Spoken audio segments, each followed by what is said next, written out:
कहीं आपके दूध, अंडे और मीट में एंटीबायोटिक तो नहीं? ज्यादा एंटीबायोटिक देने से बढ़ रही है एएमआर बीमारी। क्या है एंटी माइक्रोबायल रेजिस्टेंस यानी एएमआर बीमारी? जानिए पशुओं को कब और कैसे दे एंटीबायोटिक। वेटनरी डॉक्टर और एक्सपर्ट से खास बातचीत। नमस्कार, आप देख रहे हैं किसान तक। मैं हूं आपके साथ आरती सिंह। आज हम एक ऐसे हेल्थ इशू के बारे में बात करने वाले हैं जिसकी वजह से हर साल 10 लाख से ज्यादा लोगों की मौत हो जाती है और इस बीमारी का नाम है एंटी माइक्रोबायल रेजिस्टेंस। सिंपल भाषा में कहें तो एंटी माइक्रोबायल रेजिस्टेंस एक ऐसी स्टेज है जिसमें किसी भी बीमारी को ठीक करने के लिए जो दवा या एंटीबायोटिक दी जाती हैं वो काम करना बंद कर देती हैं। कुछ बैक्टीरिया तो कई दवाओं के प्रति प्रतिरोधक क्षमता इतनी ज्यादा डेवलप कर लेते हैं जिससे वो सभी दवाएं असर करना बंद कर देती हैं। दरअसल आजकल गाय, भैंस, बकरी, मुर्गी इन सबको जरूरत से ज्यादा एंटीबायोटिक दिए जाते हैं जो खुद जानवरों के लिए तो नुकसानदायक हैं ही, साथ ही लोगों और पर्यावरण के लिए भी बेहद खतरनाक हैं। लोगों को इस खतरे के बारे में जागरूक करने के लिए 18 से 24 नवंबर तक WHO world AMR awareness week मनाता है। तो आखिर जानवरों को कितनी एंटीबायोटिक दी जाए, एंटी माइक्रोबायल रेजिस्टेंस को कैसे रोका जा सकता है, एंटीबायोटिक का क्या बुरा असर होता है, इन सब टॉपिक पर बात करने के लिए हमारे साथ हमारे पैनलिस्ट मौजूद हैं। हमारे साथ डॉक्टर पंकज ढाका हैं। Doctor Pankaj Guru Angad doctor Pankaj Guru Angad Dev veterinary and animal science university में असिस्टेंट प्रोफेसर हैं। हमारे दूसरे पैनलिस्ट डॉक्टर अब्दुल शेख हैं। ये वेटनरी डॉक्टर हैं और पिछले 20 साल से एनिमल हेल्थ और कम्युनिटी एक्सपर्ट के तौर पर काम कर रहे हैं। डॉक्टर अब्दुल शेख कई नेशनल और इंटरनेशनल एनजीओ से जुड़े हैं। साथ ही हमारे साथ हाइफर से मिस्टर अमित हैं जो इस एनजीओ के कम्युनिकेशन मैनेजर हैं। इसके अलावा हमारे साथ चर्चा में शामिल होने के लिए किसान तक के वरिष्ठ संवाददाता नासिर हुसैन जी भी हैं।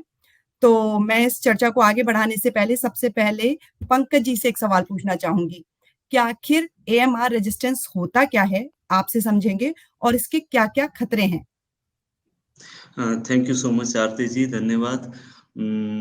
सबसे पहले मैं आप लोगों का शुक्रिया करना चाहता हूँ कि इस बहुत ही ज़्यादा इम्पोर्टेंट टॉपिक के ऊपर आपने ये डिबेट की। जो एंटी माइक्रोबियल रेजिस्टेंस है, इसको जनरली जो WHO और अपनी global agencies, even national agencies now silent pandemic भी मानती हैं। जैसे कि आपने बताया कि न्यू रिपोर्ट के अकॉर्डिंग अराउंड 1.3 मिलियन लोग per year means directly AMR की वजह से मर रहे हैं। इसको शॉर्ट में एएमआर बोलते हैं, एंटी माइक्रोबियल रेजिस्टेंस। ये होता है जनरली जो भी अपने पास अभी एंटीबायोटिक्स हैं, एंटीबायोटिक्स अपन ह्यूमन और एनिमल दोनों संदर्भ में यूज करते हैं। जो भी अपने अंदर इन्फेक्शंस होती है मेनली बैक्टीरियाज की वजह से, उनको किल करने के लिए और उनसे रिकवर होने के लिए, जो भी बैक्टीरिया रिलेटेड अपने बीमारियां होती हैं उसमें हम एंटीबायोटिक्स यूज करते हैं। अब धीरे धीरे क्या होता है, जो बैक्टीरिया हैं, अगर अब हमने ढंग से एंटीबायोटिक यूज नहीं किए, ढंग से मेरा मतलब है right dose, right duration and right time, अगर हम ढंग से यूज नहीं कर रहे तो धीरे धीरे वो बैक्टीरिया इसके लिए रेजिस्टेंट हो जाते हैं। रेजिस्टेंट मीन्स नेक्स्ट टाइम अगर आप सेम एंटीबायोटिक यूज करोगे ह्यूमन या एनिमल्स में तो वो आपके ऊपर वर्क नहीं करेंगी। या तो हमें एंटीबायोटिक बदलनी पड़ेंगी या फिर हायर जनरेशन के लिए हमको जाना पड़ेगा। सो ये डायरेक्टली और इनडायरेक्टली हेल्थ केयर के ऊपर बहुत ज्यादा लोड डालती हैं, स्पेशली जहाँ पे आपके पास लिमिटेड एंटीबायोटिक्स हैं या इकोनॉमिक जो कंसर्न्स आ जाते हैं। फॉर एग्जांपल एनिमल हेल्थ में आपके पास फिर नए रिसोर्सेज नहीं रहते और आपकी हेल्थ के लिए बहुत ज्यादा खतरा पैदा हो सकता है। अब मेन इसके लिए है कम्युनिकेशन जो हम कर रहे हैं। हमको कम्युनिटी को अवेयर करना है कि जैसे मैं आपको बेस्ट एग्जांपल देता हूँ, जो भी एंटीबायोटिक्स है वो वायरल इन्फेक्शन में काम नहीं करती। पीछे जैसे हमने देखा इवन कोविड-19 या आप एनिमल्स में देखोगे लंपी स्किन डिजीज जो आई थी, ये वायरल बीमारियां हैं। लेकिन जनरली हम इनमें भी एंटीबायोटिक्स यूज करते हैं जो कि सही नहीं है। सो आप बिना अपने डॉक्टर की प्रिस्क्रिप्शन के या बिना डॉक्टर की कंसल्टेंट सी के आप एंटीबायोटिक यूज नहीं करनी चाहिए। अब ये वन हेल्थ जो एक टर्म रहती है उससे कैसे रिलेटेड है, मैं थोड़ा सा इसके बारे में बोलूंगा।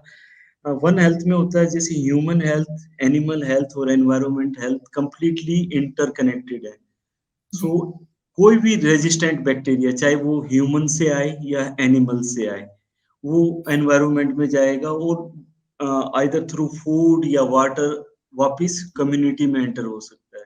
सो ये कंप्लीटली इंटर रिलेटेड कॉन्सेप्ट है। जी so I hope it's clear now. Yes Nasir sir, आप कुछ पूछना चाहेंगे? आप बता रहे थे कि आजकल जो सारे एनिमल्स हैं जो हमारे फूड चेन का पार्ट हैं, या किसान जिनको रखते हैं, गाय, भैंस, मुर्गी, बकरी, इनको जो एंटीबायोटिक दिए जा रहे हैं, ये मतलब एक एनिमल हस्बेंड्री का सबसे एक ज्वलंत मुद्दा बन के आया है, एक सबसे बड़ी प्रॉब्लम बन के उभरा है। इसमें बिल्कुल ठीक कहा आरती जी आपने। मैं पंकज जी से और शेख साहब से एक सवाल करना चाहूंगा कि जैसे एंटीबायोटिक की जो बात हो रही है कि एंटीबायोटिक बहुत ज्यादा दिया जा रहा है, बेताशा दिया जा रहा है, जितनी जरूरत नहीं है उससे ज्यादा दिया जा रहा है, जब जरूरत नहीं है तब दिया जा रहा है। तो सबसे पहली बात तो ये, चूंकि आप लोग एनिमल पर काम कर रहे हैं, तो क्या अगर किसी एनिमल को कोई बीमारी नहीं है, कोई भी प्रॉब्लम नहीं है किसी भी तरह की, यानी कि जैसे एक इंसानी एग्जांपल दूं कि सर में भी दर्द नहीं है, और उस जानवर को या पक्षी को क्या एंटीबायोटिक दिया जा सकता है? ये मेरा सवाल इसलिए है कि सोशल मीडिया पर और जो दूसरे भी माध्यम है उस पर इस तरह की भ्रामक बातें चलती हैं कि पक्षियों में बीमारी ना आए। जैसे पोल्ट्री कॉमर्शियल है तो उसमें बीमारी ना आए, अगर उसमें बीमारी आती है तो 5,000, 2,000, 1,000 पक्षी जो है वो फटाक से मर जाते हैं। तो उनमें बीमारी ना आए इसलिए हमने उनको एंटीबायोटिक दे दी। तो क्या ऐसा है, किसी भी पशु पक्षी को एंटीबायोटिक इस तरह से दी जा सकती है? मतलब प्रिवेंटिव एंटीबायोटिक जो है। जी ओके, मैं स्टार्ट करता हूँ। आपका बिल्कुल सही है नासिर जी, बहुत ही रेलिवेंट क्वेश्चन है। मेन प्रॉब्लम क्या है, जो प्रिवेंटिव जो कॉन्सेप्ट चला है वो हम गलत सेंस में लेते हैं। आप बिल्कुल सही बोला, जैसे पोल्ट्री में बहुत ज्यादा एज ए ग्रोथ प्रमोटर भी यूज होती हैं कि उनकी ग्रोथ इंक्रीज होगी पोल्ट्री की। फॉर एग्जांपल स्पेशली ब्रॉयलर्स में ग्रोथ प्रमोशन के लिए भी एंटीबायोटिक यूज करते हैं, लेकिन इसके लिए कोई भी साइंटिफिक फैक्ट नहीं है कि मतलब वो आपकी ग्रोथ प्रमोट करता है। या जो आपने यूज किया प्रिवेंटिव एक्सपेक्ट के लिए, उसके लिए एंटीबायोटिक रियल में कोई सॉल्यूशन नहीं है। उसके लिए मेन सॉल्यूशन है जो आपकी बायोसिक्योरिटी, कि आप अपने फार्म के अंदर पैथोजन इवन आने से ही रोकें। That is the only thing which will help. आप जनरली जो मिथ है जो आपने कही है, ये रियल में एक मिथ है सोसाइटी में कि आप एंटीबायोटिक दोगे तो आपके एनिमल्स हेल्दी रहेंगे। लेकिन आप कुछ स्टडीज देखो, इवन इसका उल्टा भी प्रभाव होता है। जो आपकी, बिकॉज जैसे ही आप एंटीबायोटिक लेते हो, जो अपनी गट है उसके अंदर जो नॉर्मल हेल्दी माइक्रोफ्लोरा है वो डिस्ट्रॉय हो जाती है, सेम एनिमल्स में भी। सो मैं ये कहूंगा, आप किसी भी सूरत में जब तक जरूरत ना हो, जब तक आपको ट्रीटमेंट के लिए यूज ना हो, एंटीबायोटिक प्रिस्क्राइब ना करें। और आपको जहां भी कुछ भी डाउट हो, आप अपने वेटनरी डॉक्टर से ही कंसल्ट करें। एक जो बहुत ज्यादा इंपॉर्टेंट है, जो हमने कुछ स्टडीज की है, हमारे सामने भी जो चीज आई है, बहुत बार फार्मा सेक्टर से भी पुशअप आता है कि आप एंटीबायोटिक्स यूज करें, या एडवर्टाइजमेंट। और जो सबसे ज्यादा प्रॉब्लम है, इजली अवेलेबिलिटी ऑफ एंटीबायोटिक्स।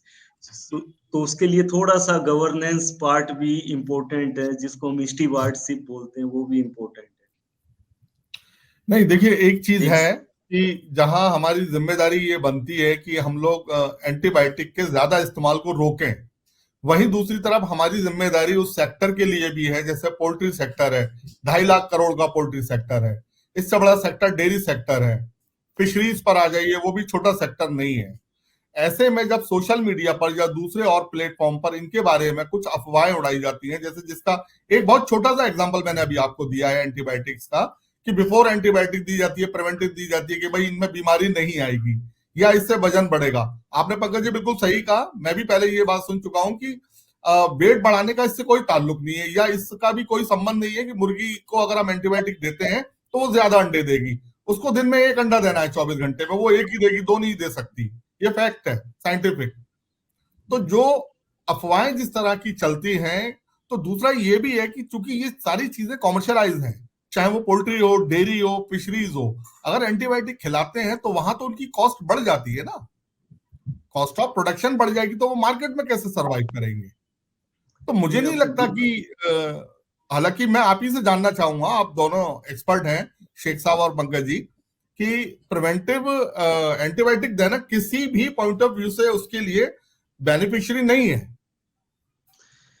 आपने बिल्कुल सही कहा, इकोनॉमिक कॉस्ट भी बढ़ जाती है और इवन रिकमेंडेड भी नहीं है। और जनरली जो फार्मर्स एंटीबायोटिक का यूज करते हैं प्रिवेंटिव के लिए, वो बहुत ज्यादा इंपॉर्टेंट जो कॉन्सेप्ट है बायोसिक्योरिटी, उसमें कॉम्प्रोमाइज करना शुरू कर देते हैं। उनमें एक गलत फीलिंग भी आ जाती है कि मेरे पाउल्ट्री या जो भी है मेरा डेयरी एनिमल्स वो सेफ है, जो कि बिल्कुल गलत है।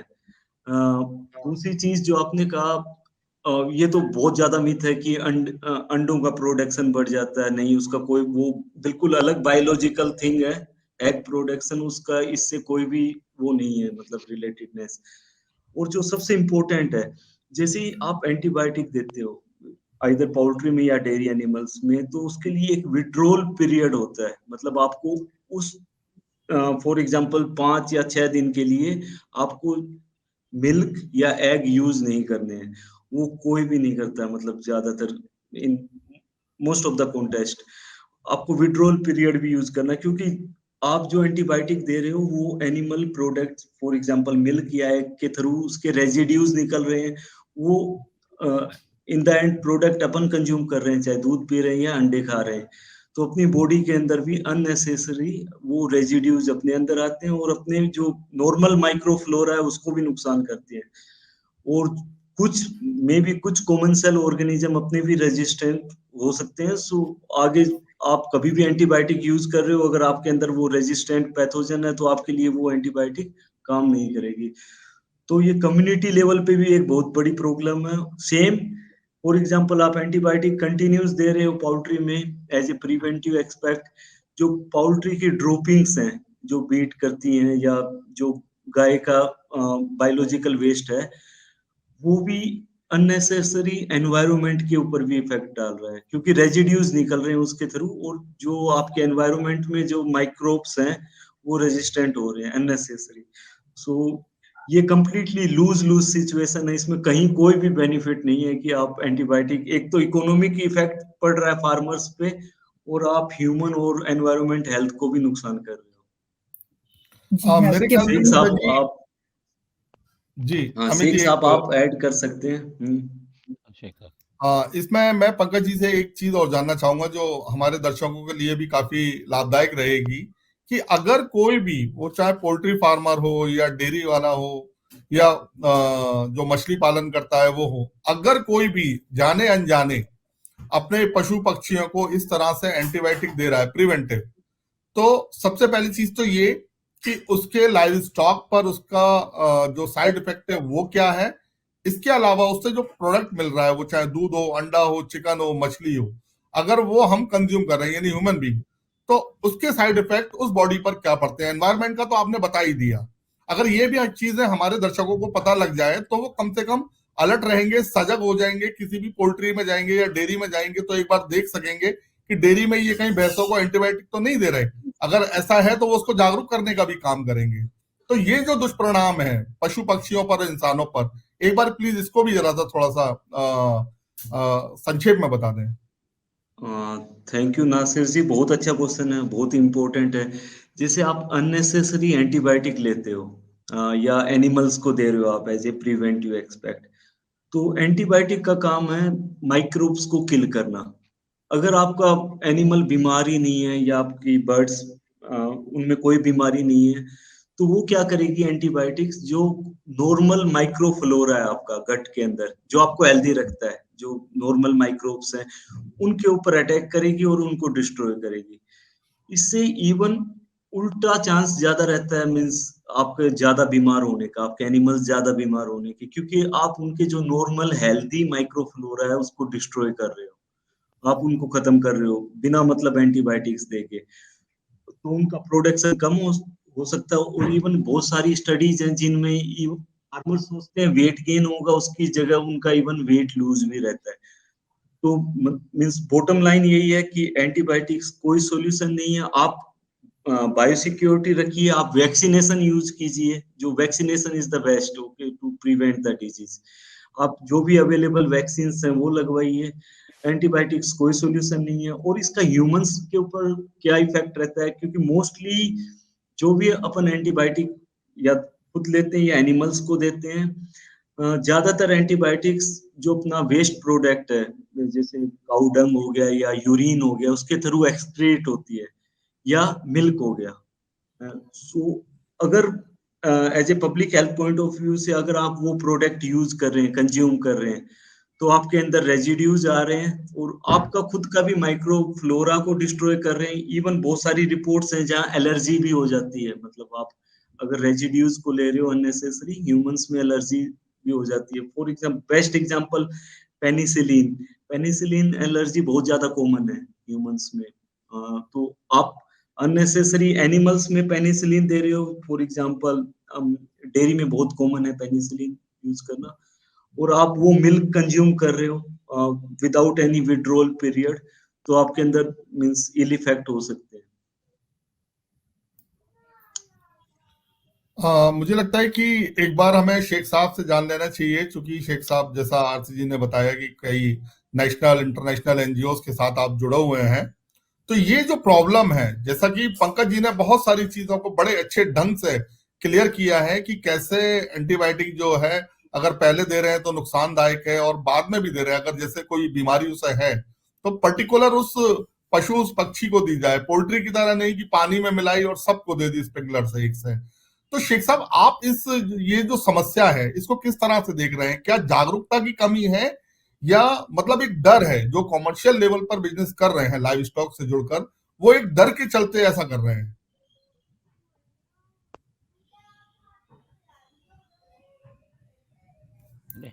शायद शेख साहब म्यूट है। सर आपका ऑडियो म्यूट हो गया है। अब आ रही है? नहीं, म्यूट है शेख साहब, आप म्यूट है, एक बार चेक कर लीजिएगा प्लीज।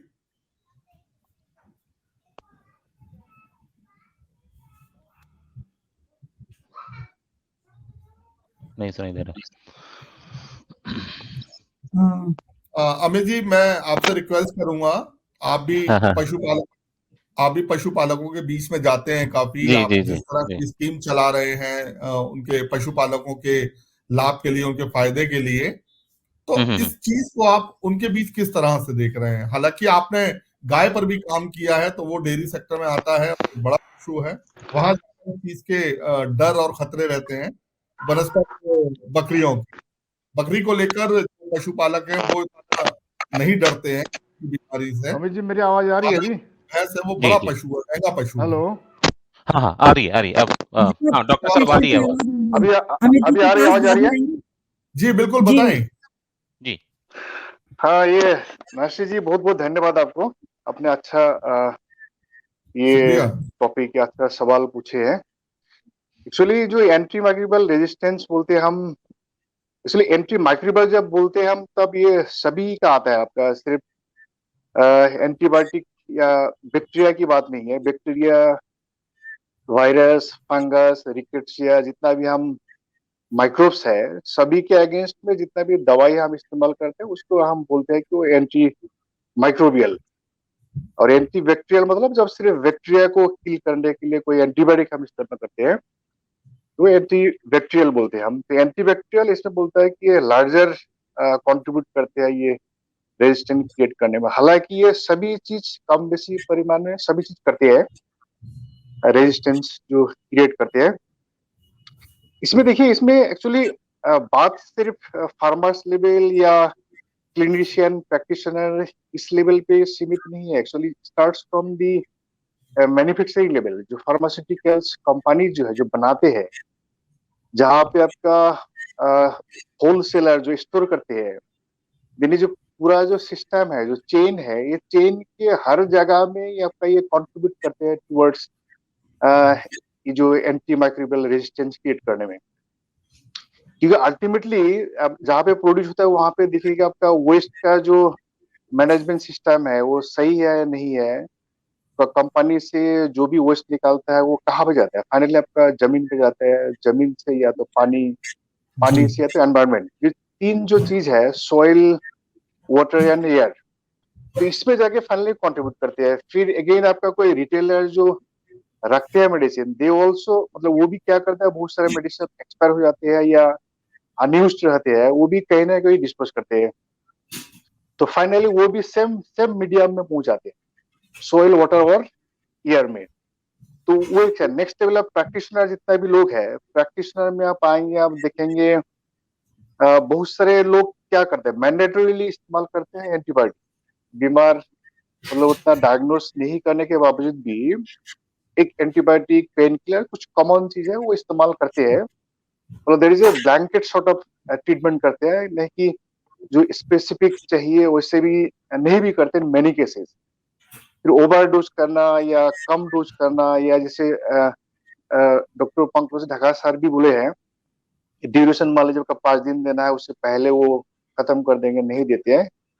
सो इससे आपका जो भी हमारे अंदर कुछ माइक्रोब्स सर ने बताया कि कुछ अच्छा भी होता है, कुछ हार्मफुल भी होता है, ये दोनों को नुकसान पहुंचाता है। देन इसका जो हमारा जो इम्यूनिटी सिस्टम, इस पे भी असर होता है, इम्यूनिटी कम होता है। नेक्स्ट टाइम इस ड्रग जो है उस मेडिसिन से हम ट्रीटमेंट करेंगे तो फिर असर नहीं होता। ये एक दिन, एक महीना या इसका बात नहीं है।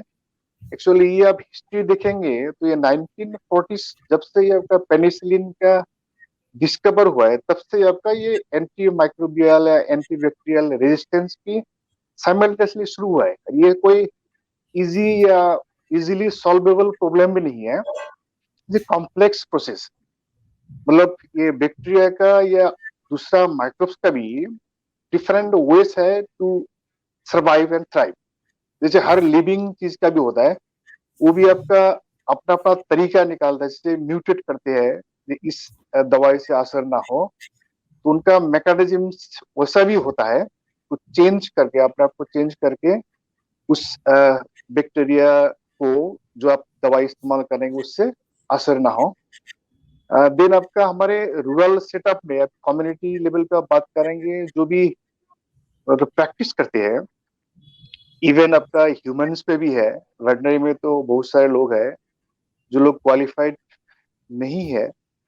ये एंटीबायोटिक रेजिस्टेंस किस हद तक आपका इसका हार्मफुल इफेक्ट है या कैसे ह्यूमन में, एनवायरनमेंट में हार्म करते हैं, उतना डिटेल जानकारी या मैकेनिज्म्स शायद उतना लोग को पता नहीं होता है। दे जस्ट वांट रिजल्ट, कुछ रिजल्ट मिल जाए, दे गेट सम मनी, तो उस एंगल से ज्यादा शायद देखते हैं। तो अवेयरनेस डेफिनेटली ये कम्युनिटी लेवल या प्रैक्टिशनर जो भी है इसमें तो चाहिए। देन जो रेगुलेटरी मैकेनिज्म जो है, डॉक्टर ढाका सर भी मेंशन किया है, मतलब सिर्फ इस लेवल पे नहीं है, कम्युनिटी और डिफरेंट लेवल्स पे भी हमें इसमें लगता है कि काम करने की जरूरत है। कैसे हम एटलीस्ट हम पूरे का पूरे इराडिकेट नहीं भी कर सकते, बट मिनिमाइज हम एक लेवल जहाँ पे ह्यूमन, एनिमल या अदर लिविंग थिंग्स को कोई नुकसान ना हो, उस लेवल तक भी हम मतलब मेंटेन कर सके या रख सके, तो ये ओवरऑल ग्लोबली या सबके लिए मुझे लगता है कि ये असरदार या अच्छा होगा। क्योंकि अभी जैसे ढाका सर वन हेल्थ का भी बात किया है, अभी ऐसा कोई भी चीज नहीं है हम सिर्फ सिंगल अपने एरिया, अपने कंट्री या अपने बारे में सोच सकते हैं, because everything is well and interconnected. कोई भी चीज अब देखेंगे, ह्यूमन हेल्थ हो या डिजीज ट्रांसमिशन या जो भी हम करते हैं, हमारा एवरी एक्शन हैज मतलब इसका इफेक्ट जो है ये सिर्फ हम तक ही सीमित नहीं रहता है, मतलब पर्कुलेट्स टू ग्लोबल लेवल और एनी लेवल। सो उस तरह का अवेयरनेस या जानकारी का मैकेनिज्म कैसे हम, जो हम एनजीओ में काम करते हैं, गवर्नमेंट में काम करते हैं या जितना भी लोग कम्युनिकेट करते हैं टुवर्ड्स कम्युनिटी या डिफरेंट स्टेक होल्डर्स, मुझे लगता है कि इस ढंग से हम अवेयरनेस क्रिएट करेंगे, देन एक्ट करेंगे, मतलब काम भी करेंगे, देन मुझे लगता है कि ये बहुत हद तक हम कम कर सकते हैं for the betterment of human बोलिए, एनिमल बोलिए, एनवायरनमेंट, मतलब हाँ डॉक्टर मुझे शेख, जितना जी डॉक्टर हाँ शेख, माफी चाहूंगा बीच में आपको टोक रहा हूँ, लेकिन एक बहुत जरूरी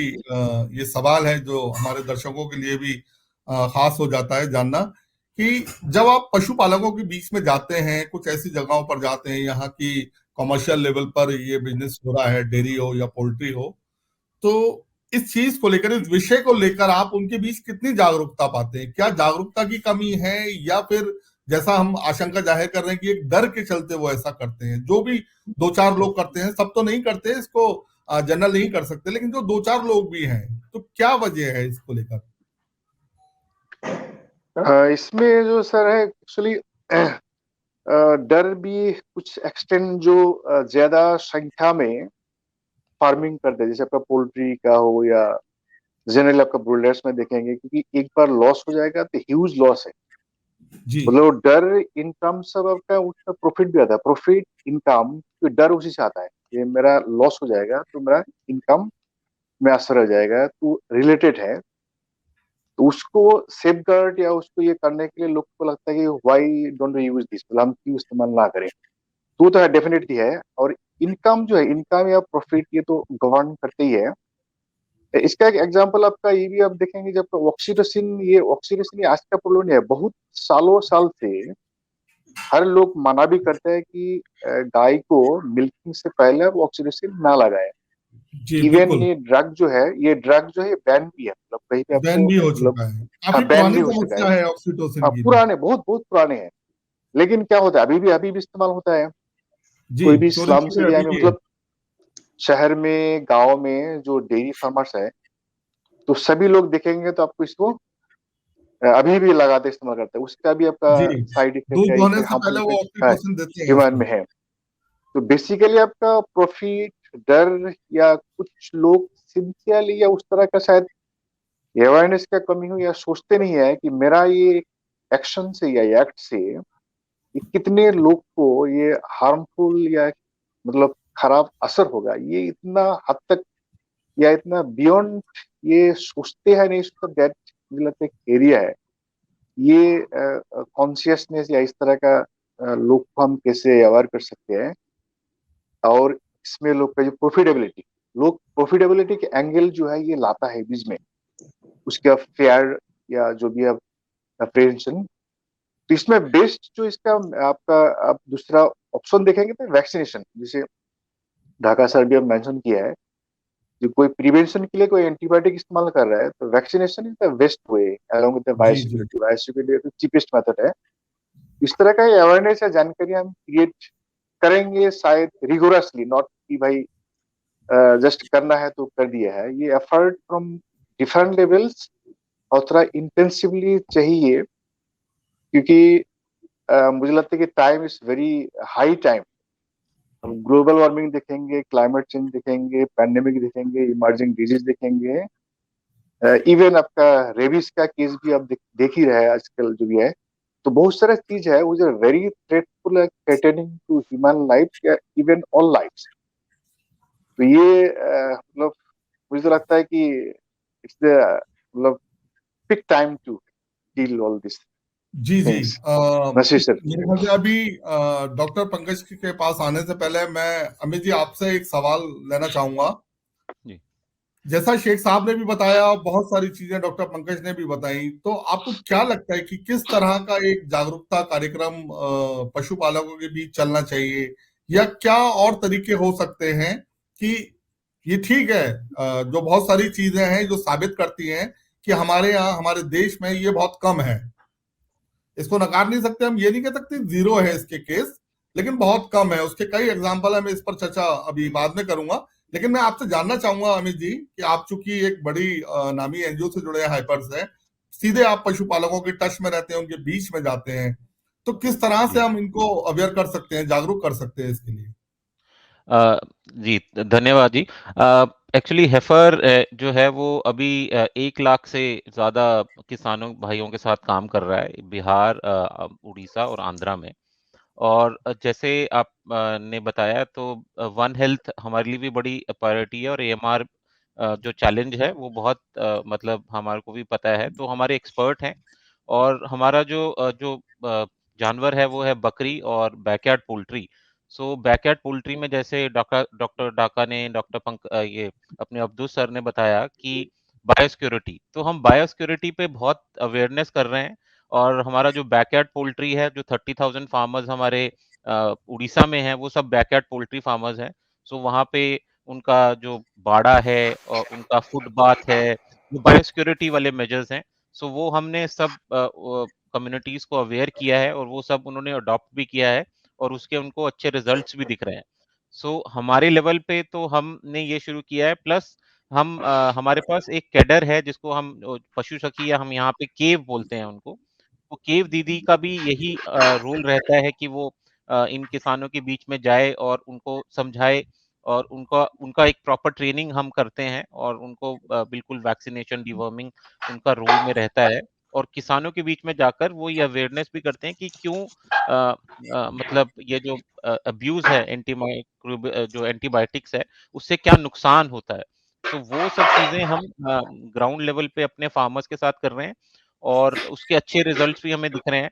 तो यही सब चीज़ें हैं, मतलब ये जो जैसे ये अभी जैसे हम चर्चा भी कर रहे हैं, तो हम गवर्नमेंट के साथ भी मिलकर काम कर रहे हैं कि गवर्नमेंट का भी वही फ़ोकस है, हमारा भी वही फ़ोकस है। तो ये सब चीज़ें जो हैं हमें अच्छे रिज़ल्ट दिख रहे हैं, और हम चाह रहे हैं कि ये और आगे बढ़े, और जो हमारी केव दीदीज़ हैं, उनका बहुत बड़ा रोल है इसमें। और डॉक्टर साहब, आप कुछ और ऐड करना चाहेंगे? क्योंकि डॉक्टर साहब हमारे यहाँ पे उसके टेक्निकल लीड भी हैं। जी, बिल्कुल। मैं डॉक्टर पंकज से रिक्वेस्ट करूंगा कि हमारे दर्शकों को बताएं कि कैसे जो एंटीबायोटिक है उससे बेहतर है कि हम बायोसिक्योरिटी को फॉलो करें। कैसे बायोसिक्योरिटी हमारे लिए ज्यादा भरोसेमंद है। बायोसिक्योरिटी मैं समझता हूँ जो एंटीबायोटिक्स देते हैं कुछ लोग, उससे ज्यादा कम खर्च में बायोसिक्योरिटी को हम फॉलो कर सकते हैं।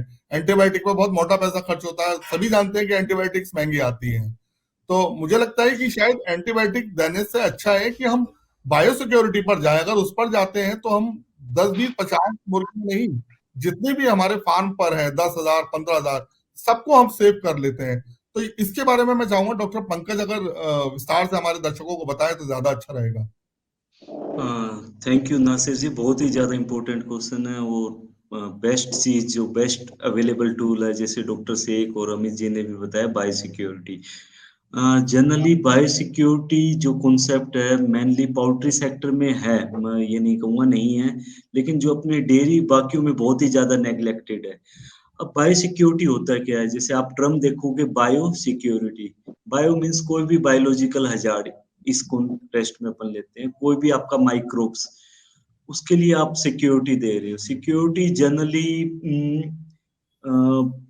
हम जो बायो सिक्योरिटी है दो प्रकार से डिवाइड करते हैं। अगर आप ज्यादा थोड़ा सा टेक्निकली जाओगे कि कोई भी माइक्रोब्स आपके फार्म से बाहर, आपके फार्म के अंदर ना आए, बाहर से अंदर ना आए। और दूसरी चीज है, अगर कोई भी इन्फेक्शन आपके फार्म में है तो वो ज्यादा सर्कुलेट ना हो, आप उसको वहीं के वहीं रोक सके। तो ये दो बिग कंपोनेंट रहते हैं। इसको हम एक्सटर्नल बायोसिक्योरिटी बोलते हैं, जो बाहर से अंदर ना आए कोई भी माइक्रोब्स। और इंटरनल बायोसिक्योरिटी टर्म यूज करते हैं, फार्म के अंदर आप जितना हो सके सर्कुलेशन को रोक दें अगर कोई पैथोजन अंदर आता है। इसमें हम डिफरेंट पैकेज और प्रैक्टिसेस होती हैं। कॉन्सेप्ट बहुत ही बड़ा है, लेकिन मैं बहुत ही ज्यादा कॉम्प्रिहेंसिव वे में आपको डिस्क्राइब करूंगा। फॉर एग्जाम्पल, आप कोई भी एनिमल बाहर से खरीद रहे हो, जनरली हम देखते हैं, हम ज्यादातर डायग्नोसिस नहीं करते, कोई भी टेस्ट नहीं करते। ज्यादातर या तो जान पहचान वाले सेलर से ही खरीदते हैं जानवर। तो उसके लिए क्वारंटाइन यूज होता है। अभी तो कोविड के बाद क्वारंटाइन बहुत कॉमन वर्ड हो गया है कि आप उस जानवर को, जो आपका जो ऑनगोइंग बैच है या फार्म है, उससे अलग रखें कुछ दिन के लिए, जनरली 10-15 दिन के लिए। अगर आपको लगता है उनमें वो हेल्दी हैं, उनमें कोई भी बीमारी के लक्षण नहीं आते हैं, या आपका वेटनेरियन अप्रूव करता है, तो उसके बाद ही आप उसको अपने जो प्रॉपर फार्म एरिया है उसके अंदर आप उनको एंटर करने दें। उसके बाद फार्म पे आपके जो भी विजिटर्स हैं, फार्म वर्कर्स हैं, उनकी हाइजीन बहुत ज़्यादा इम्पोर्टेंट है। जनरली हैंड हाइजीन अगेन कोविड-19 के बाद अवेयरनेस है, हाइजीन अवेयरनेस के ऊपर बहुत ज़्यादा एम्फेसिस हुआ है। लेकिन हैंड हाइजीन बहुत इम्पोर्टेंट है। आप जैसे डिफरेंट बैचेस को हैंडल करते हो, उसके बीच में आपको बहुत ही ज़्यादा इम्पोर्टेंट है कि आप अपने हाथ धुलें कोई भी एनिमल को टच करने के लिए। फिर जो सबसे इम्पोर्टेंट है, अगर आपका कोई फार्म में जानवर बीमार है, आप उसको अलग करें, आप उसको अलग रखें जब तक वो हेल्दी ना हो जाए। एंड ऑफ कोर्स आपका जानवर बीमार है तो आप उसका प्रॉपर ट्रीटमेंट करवाएं। अगेन ट्रीटमेंट पे बहुत ज्यादा इम्पोर्टेंट चीज है, जैसे डॉक्टर शेख ने भी बताया कि आप वेटनरियंस को बुलाएं, क्योंकि ज्यादातर रूरल एरियाज में क्या रहते हैं, हम पैरावेट्स या जो अनऑथराइज्ड प्रैक्टिशनर्स हैं उनको बुला लेते हैं और वो स्टार्ट कर देते हैं एंटीबायोटिक्स से ही, जो कि बहुत ज्यादा गलत है। आप प्रॉपर वेटनेरियन से हो सके तो डायग्नोसिस करवाएं कि वो बीमारी किस वजह से है। और हमेशा याद रखिए एंटीबायोटिक सिर्फ बैक्टीरियल बीमारियों के लिए ही इम्पोर्टेंट है। अगर कोई वायरल बीमारी आप अननेसेसरी एंटीबायोटिक्स दे रहे हो तो उसका economic effect as well as health effect भी एनिमल्स और ह्यूमन और एनवायरनमेंट पे पड़ेगा। और जो सबसे इम्पोर्टेंट चीज है फीड एंड वाटर, वो आपका कंटामिनेट नहीं होना चाहिए, स्पेशली पोल्ट्री सेक्टर में जैसे आपने बताया पॉइंट सोर्स होता है। जैसे अगर आपका वाटर कंटामिनेट है तो आपका फुल बैच कंटामिनेट हो जाएगा। अगर आपका फीड कंटामिनेट है तो आपकी की पूरी पोल्ट्री यूनिट ही कंटामिनेट हो सकती है, मींस इन्फेक्ट हो सकती है अगर उसमें। तो बहुत ज्यादा इंपॉर्टेंट है टाइम टू टाइम जो आपका वाटर सोर्स है, फीड सोर्स है और फीड है उसकी टेस्टिंग करवाते रहे। अगेन फीड से रिलेटेड ना केवल इन्फेक्शन बल्कि माइकोटॉक्सिन्स भी बहुत बड़ी प्रॉब्लम्स है। तो आप उसकी भी मतलब जांच करवाते रहें। फिर again very important part cleaning and disinfectant. Farm की जितनी हो सके उतनी हाइजीन रखिए। अगर आपकी डेयरी फार्म है तो आप जो गोबर है, पेशाब है, उसको ज्यादा देर तक वहां ना रहने दें, उसको जितनी जल्दी हो सके साफ करें। जितना आप क्लीन हाइजीन एंड क्लीनलीनेस रखोगे उतनी ही ज्यादा आपकी फार्म पे मींस इन्फेक्शन होने के उतने ही कम चांसेस रहेंगे। तो ये कुछ मींस बायोसिक्योरिटी प्रोटोकॉल्स हैं जो फार्मर्स बहुत इजीली अडॉप्ट कर सकते हैं।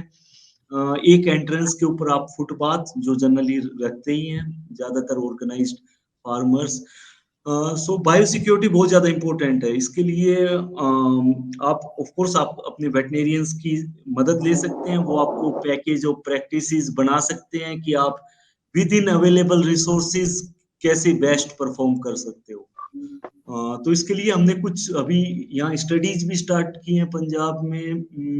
मेनली हम कोशिश कर रहे हैं कि कोई भी फार्म में जाएं हम उसको स्कोर दे सकें कि आपका 100 में से आपका बायोसिक्योरिटी स्कोर कितना है, क्योंकि जनरली हमें वही चीज अच्छी लगती है जो हम क्वांटिफाई कर सकें। जैसे परफॉर्मेंस भी यही देखते हैं कि बच्चे के 80% है, 85% है, वो डायरेक्टली इनडायरेक्टली हमको मोटिवेट करता है कि हम अपना स्कोर कैसे इंक्रीज कर सकें।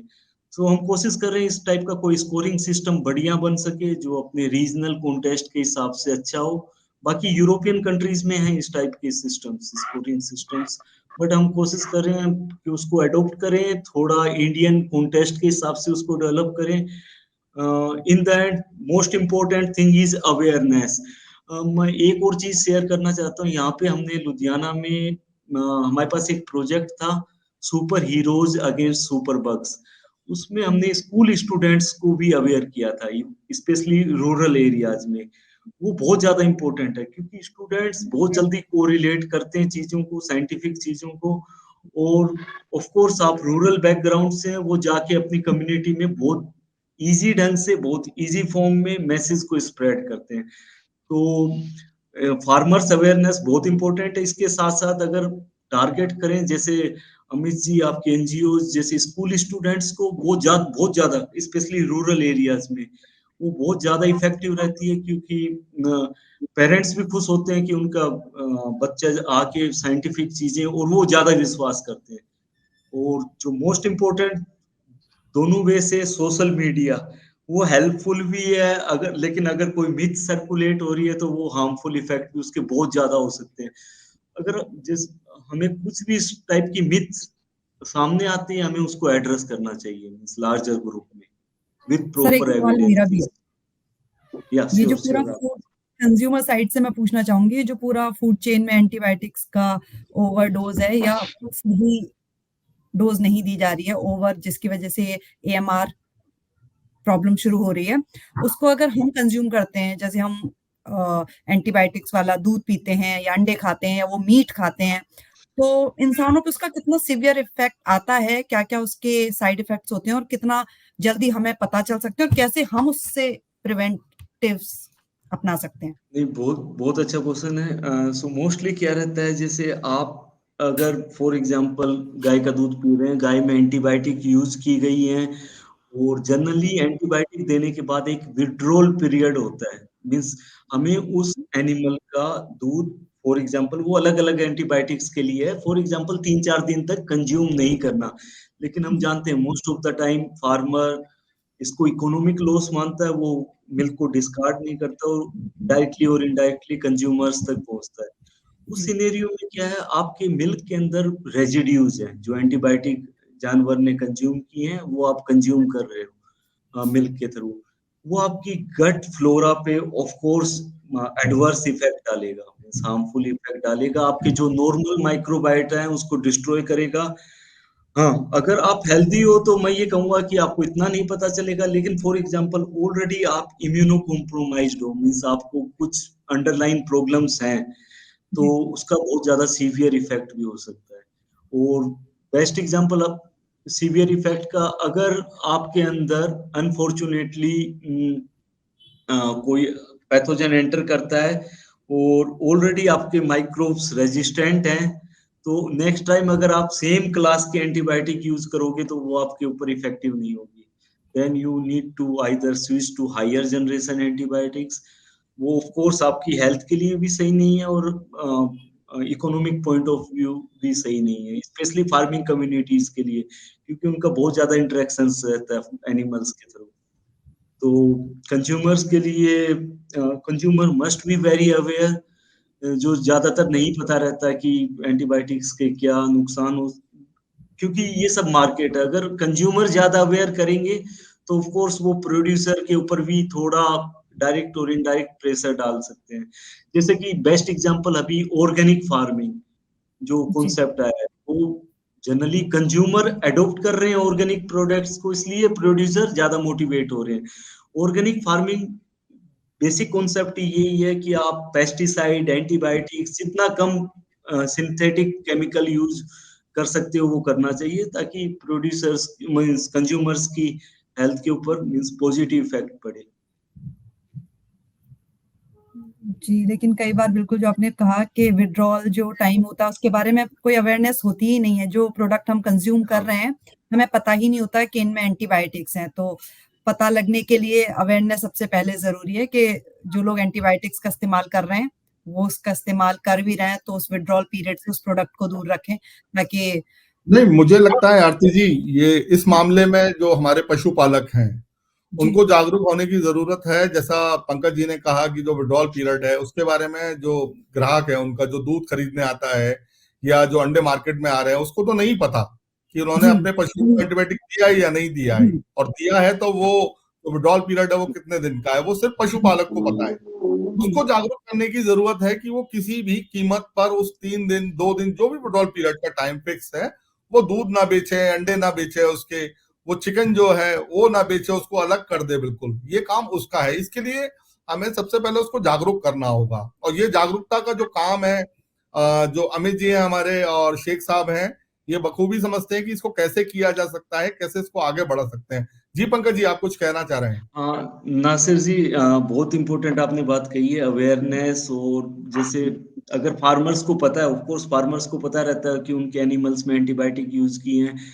अब प्रॉब्लम ये आ जाती है पूरी इकोनॉमिक्स की कि वो डिस्कार्ड ऑफ कोर्स नहीं करना चाहेंगे, कोई भी नहीं करना चाहेगा। उसके लिए पॉलिसी मेकर्स को भी बहुत ज्यादा इम्पोर्टेंट रोल है यहाँ पे, पॉलिसी जी, मेकर्स ये का। कहने वाली थी, फार्मर्स क्योंकि यहाँ को, कंज्यूमरिज्म आ हाँ, जाता है ना, वो नहीं फार्मर्स को बताएंगे, ईंधन दूध का नुकसान नहीं करेंगे हमें। फार्मर्स को थोड़ा सा मोटिवेट करें, थोड़े से इंसेंटिव्स दे सकते हैं कि मीन्स जो farmers rule regulations guidelines follow कर रहा है उनको कुछ डायरेक्ट और इनडायरेक्ट मॉनेटरी बेनिफिट दे सकते हैं। इस तो यहाँ पे पॉलिसी मेकर्स का बहुत ज्यादा इंपॉर्टेंट रोल है कि मोटिवेट करें कि वो सही काम करें। जनरली जैसे हम स्टूडेंट्स को मोटिवेट करते हैं कि वो पढ़ें तो उनको अच्छे मार्क्स मिलेंगे, इस टाइप ये का कोई भी बिल्कुल, मॉनिटरी ये बिल्कुल सही कहा पंकज जी आपने। इससे पहले भी जो आपने स्कोरिंग वाली बात कही थी, उनको स्कोर देने की, एक इंस्पेक्शन किया जाए डेयरी का, फार्म का, पोल्ट्री फार्म का, वहां पर वो देखे जाए कि जो बायो सिक्योरिटी मेजर्स है कितने फॉलो कर रहे हैं और कैसा उनका फार्म है, उसी हिसाब से उनको नंबर दिए जाए। नंबर देने के साथ ही जो इंसेंटिव की बात आप कर रहे हैं, वो इंसेंटिव भी उनको मिलना चाहिए। उससे ना केवल सिर्फ वो फार्मर जिसने बायो सिक्योरिटी मेजर फॉलो किए हैं वो खुश होगा, इसके अलावा जो उसके पड़ोस में है वो भी फॉलो करेगा, वो भी सोचेगा कल को मुझे भी अच्छे नंबर मिले, मुझे भी इंसेंटिव मिले। तो ये एक दौड़ बन जाएगी और ये काफी फायदेमंद रहेगा। इसी के साथ में एक चीज और जोड़ना चाहूंगा कि ये ठीक है कि हमें एएमआर के प्रति सचेत रहना पड़ेगा, सोचना पड़ेगा, समझना पड़ेगा, चर्चा भी करनी पड़ेगी।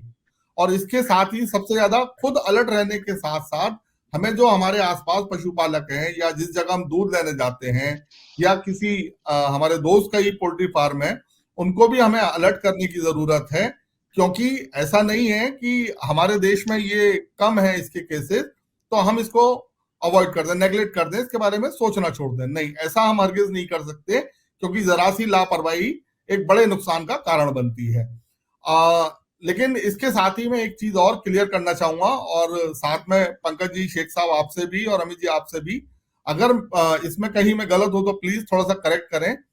हमारे यहाँ से डेयरी प्रोडक्ट एक्सपोर्ट होते हैं, हमारे यहाँ से एग एक्सपोर्ट होते हैं। अभी कई कंट्रीज, मलेशिया, बांग्लादेश, श्रीलंका, ये नए हमारे एग कस्टमर बने हैं। यहाँ से अंडा एक्सपोर्ट हो रहा है इंडिया से बड़ी मात्रा में। वो सिर्फ इसलिए हो रहा है क्योंकि जो उनके चेकिंग मेजर्स हैं, यहाँ पर वो चेक होते हैं, वहां उनको क्लियरेंस मिल रही है। मीट के बारे में हम सब जानते हैं कि मीट बड़ी मात्रा में हमारे यहाँ से एक्सपोर्ट होता है, उसमें हमारा एक अच्छी खासी रैंक है। इसके साथ ही अभी पोल्ट्री के दूसरे प्रोडक्ट पर भी काम चल रहा है, जल्दी उनको भी क्लियरेंस मिलेगा। और डेयरी प्रोडक्ट जो अभी तक यूरोपियन कंट्रीज में कम जाते हैं, वहां भी अपनी रीच बढ़ाने के लिए काम चल रहा है। वो सिर्फ इसलिए हो रहा है क्योंकि जो कंटेमिनेशन प्रोडक्ट में आ जाते हैं इन सारी चीजों से, खासतौर से एंटीबायोटिक से, वो हमारे प्रोडक्ट में नहीं है। उसको रोकने का काम चल रहा है, उसको खत्म करने का काम चल रहा है। तो क्योंकि ये बात मैं इसलिए कहना चाह रहा हूं कि सभी सेक्टर हमारे बहुत बड़े हैं। एक छोटा सा मिथ, एक छोटी सी अफवाह सोशल मीडिया की किसी भी पोल्ट्री फार्म पर ताला लगवा देती है। ना केवल एक फार्म पर, पूरे पूरे फार्म जो है, लेयर फार्म, ब्रॉयलर फार्म, वो साफ हो जाते हैं, बिल्कुल सारे बर्ड्स मार दिए जाते हैं। जरा सी अगर एक अफवाह आती है कि इस एरिया में बर्ड फ्लू है, एवियन इन्फ्लुएंजा के लक्षण पाए गए हैं, तो वो फार्म साफ हो जाते हैं। तो हमारा एक दायित्व, हमारा एक कर्तव्य ये भी बनता है कि हम उनको भी सेफ पॉइंट दें, एक उनके लिए सेफ साइट रखें कि उनके बिजनेस पर असर ना पड़े। क्योंकि कहीं ना कहीं उस उनके बिजनेस से हम लोग भी जुड़े हैं, हमारा देश भी जुड़ा है, वो टैक्स देते हैं। हमें एक कहना चाहिए न्यूट्रिशन भी दे रहे हैं, पोल्ट्री से हमें प्रोटीन आ रहा है। तो ये सारी चीजें भी देखनी पड़ेंगी। लेकिन इसके साथ ही जो एक अच्छी चर्चा आप लोगों के साथ हुई, शेख साहब आपने बहुत अच्छी चीजें बताई, पंकज जी ने बड़े विस्तार से हमारे दर्शकों के लिए बहुत महत्वपूर्ण चीजें बताई, कैसे हम पशुपालकों को अवेयर कर सकते हैं और कर रहे हैं, उसके बारे में रोशनी अमित जी ने डाली। तो मैं चाहूंगा अब आरती जी इसमें कुछ आप बताएं। मेरी तरफ से तो कोई और इनपुट नहीं है। शेख सर, आप कोई और बात बताना चाहेंगे एएमआर से रिलेटेड, कुछ और आप अपनी एक्सपर्ट राय रखना चाहेंगे? आप लोग को जोड़ना चाहें अमित जी, शेख साहब? मैं तो शेयर किया हूँ, बट फाइनली मैं यही बोलना चाहूंगा। एक्चुअली ये एक तो प्राइवेट में जो हम लोग काम करते हैं, ये डेवलपमेंट सेक्टर में, प्लस गवर्नमेंट सिस्टम भी ट्राई करते हैं या ग्रास रूट लेवल पे। तो मेरा अंडरस्टैंडिंग या जो भी थ्रू रीडिंग या इसमें लो जानकारी रख के मुझे लगता है ये डिफरेंट लेवल्स में हम कैसे इस चीज को ज्यादा एक्शनेबल वे में डिफरेंट मैकेनिज्म्स हम ले सकते हैं इसको कम करने के लिए या मिनिमाइज करने के लिए। मैं उसी का एक्चुअली ये रखता हूँ, क्योंकि actually things are very very interrelated, interlinked, interconnected. So इसमें मुझे लगता है कि everybody will agree on this, कि सभी लोग एग्री है, सहमत है। तो ये ज्यादा जरूरी है, starting from policy level to the implementation level, सभी लेवल पे। एंड ये एएमआर या आपका डॉक्टर ढाका सर भी ये जिक्र किया है, जो drug withdrawal it's very rarely discussed. कोई भी फोरम में बहुत ही कम बात करते हैं, और इसका असर जैसे आप मेंशन किया ना, एलर्जी हो, न्यूमोनिया हो, कैंसर हो ह्यूमंस में, ये बहुत ही कम जगह में बात करते हैं। तो मुझे लगता है कि हम सभी लोग अपने जितना भी हम कंट्रीब्यूट कर सकते हैं, all stakeholders at all levels, तो वो मुझे लगता है कि एक बेहतर स्थिति में हम लोग पहुंच सकते हैं। मेरा यही गुजारिश है। Thank you.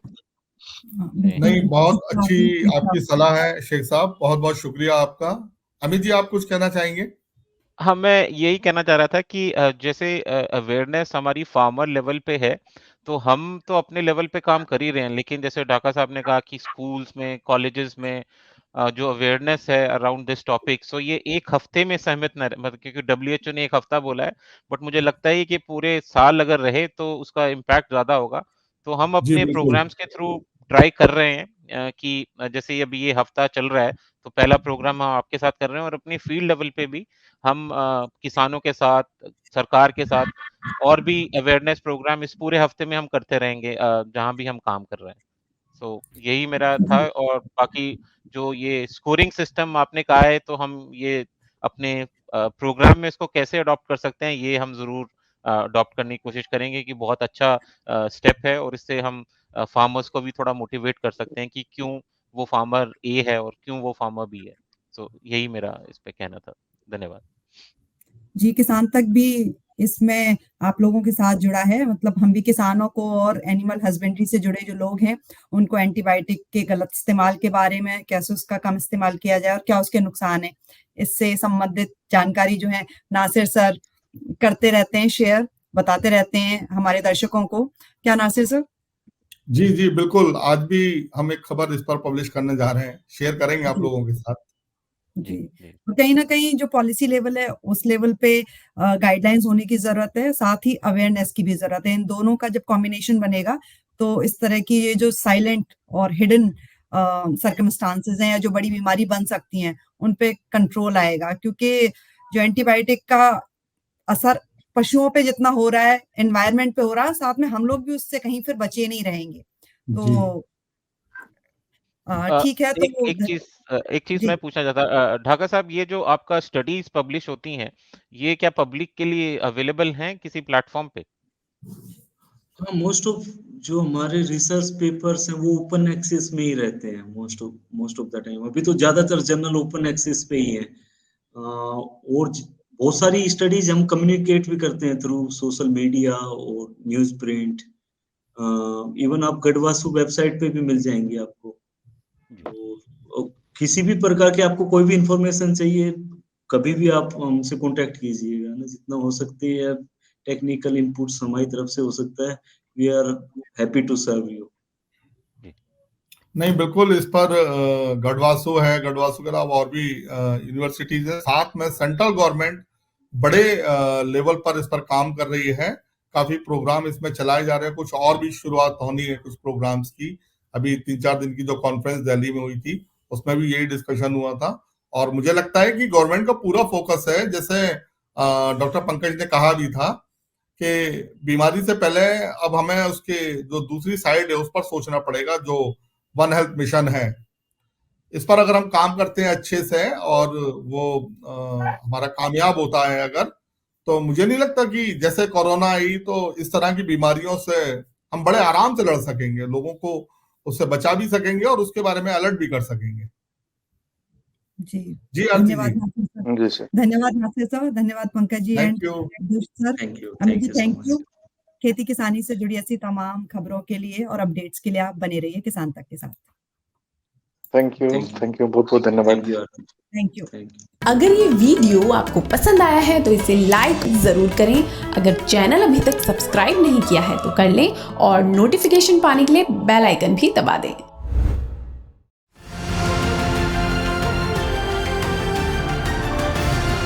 किसान तक खाना है तो उगाना है, किसान तक खाना है तो उगाना है, किसान तक खाना है तो उगाना है, किसान तक खाना है तो उगाना है, किसान तक खाना है तो उगाना है, किसान तक खाना है तो उगाना है।